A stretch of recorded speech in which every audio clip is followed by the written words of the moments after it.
America అధ్యక్షుడు Donald Trump the one big beautiful bill పేరుతో కొత్త పన్ను చట్టాన్ని తీసుకురావాలని భావిస్తున్నారు. అమెరికాలో ఉన్న విదేశీయులు, ముఖ్యంగా భారతీయులు పంపే నగదు బదిలీలపై 5% పన్ను విధించాలని సూచించారు.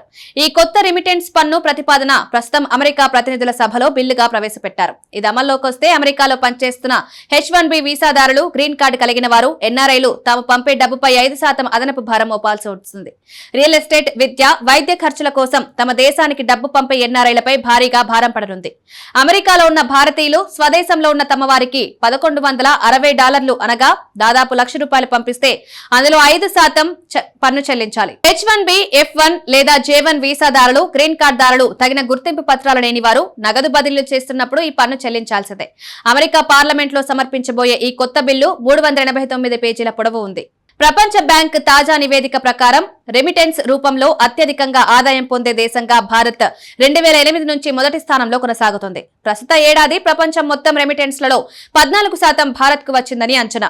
అమెరికా ప్రభుత్వ నిర్ణయం లక్షలాది మంది భారతీయ ప్రవాసులకు ఆర్థికంగా కొత్త భారంగా మారే అవకాశం ఉంది. ఇది ఎన్ఆర్ఐలపై ప్రత్యక్ష ప్రభావాన్ని చూపుతుంది. వీరిలో ఎక్కువ మంది H-1B, L-1 వీసాపై గ్రీన్ కార్డు హోల్డర్లు ఉన్నాయి. ఈ వ్యక్తులు ప్రతి నెలా ఇంటికి డబ్బు పంపుతారు.